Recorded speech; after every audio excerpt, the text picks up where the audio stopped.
Welcome back to the Pontiac. It's time to see if we can figure out how to make that happen. So there's one of the straps. This is the old heater core. For anybody who doubted it was bad, it's obviously bad. You can see, and that's just what happens. That's what time does. These are dissimilar metals, and over time they will corrode. There's really not a lot you can do about it. I have in the past actually resoldered them, but with as difficult as this one is to get out, we are not doing that. So we have a new one sitting in a box right there. We've already lined it up. It looks like it's going to fit. It's not going to be fun. This will be very frustrating, and there will be a lot of cussing, but I think we'll be able to get it in tonight. That's the hope. In the world of no matter what you buy now, it's always garbage.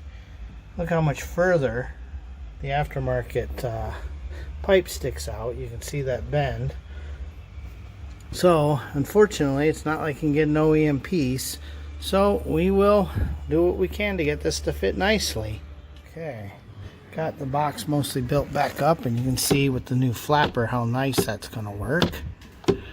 So don't forget your ground. You can see it comes from this side, and then this copper stud goes through and grounds to the body. Trying to help with electrolysis a little bit. So then this spring here will go on there when I put the cable back on. So we're getting there, but I think I'll do the cable once she's kind of back in the hole a little bit. So 3 things at a time. It doesn't seem like it, but a tremendous amount of effort later, at least I have it started.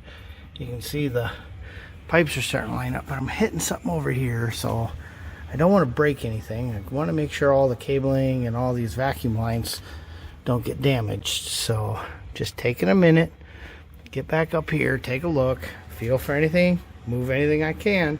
We're going to get this in. Okay, so we're still fighting the fight here.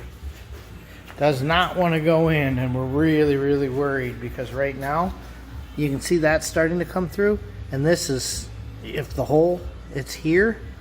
So we're really hoping this doesn't have to come back out. Unfortunately, this is not lining up where it needs to. Or this isn't. It doesn't really matter.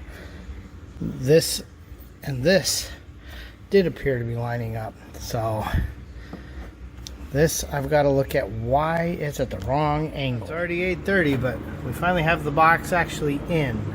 I've got 2 of the speed nuts from the other side and the 2 bolts from this side.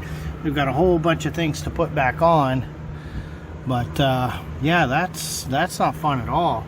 Turns out those 2 studs on this side, because they are on that thin piece of tin there, they wobble, and getting them to line up, that is just something, because you are fighting the radio and, you know, the defrost duct and some cabling, and yeah, that's something. I'm sweaty.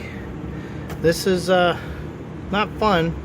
That's why we didn't bother trying to rebuild that heater core. Okay, everything on that side is now in. We're getting to come back over here and hook all this back up. So, whew, this is not a job for the faint of heart, I'll tell you.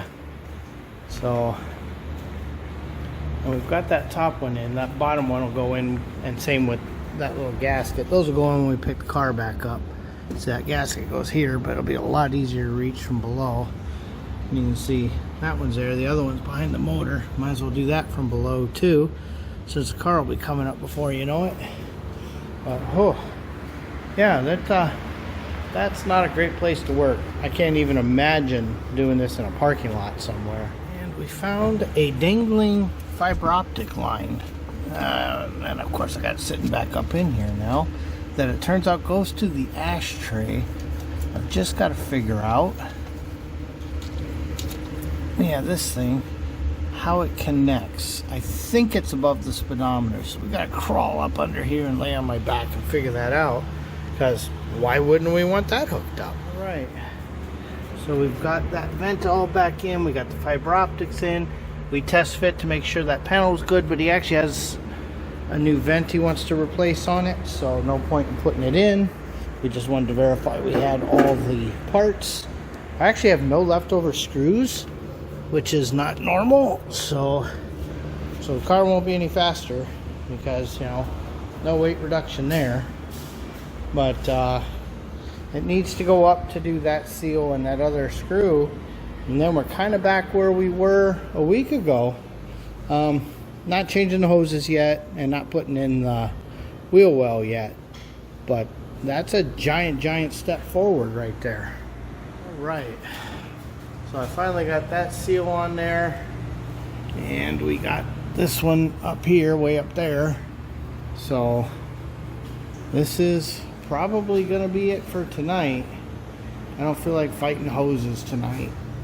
But that's the next thing, is we got to redo these hoses.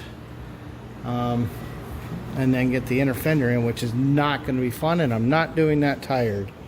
Because it's shiny, it's sharp, it's not my friend. So, yeah. I think that's kind of where we're at for now. This is not as bad as it could have been. So we've got the heater core in, got the heater box in, everything's working as far as we can tell, you know, mechanically. So unfortunately, until we have hoses on there and fill her up, you never know if you got a leak.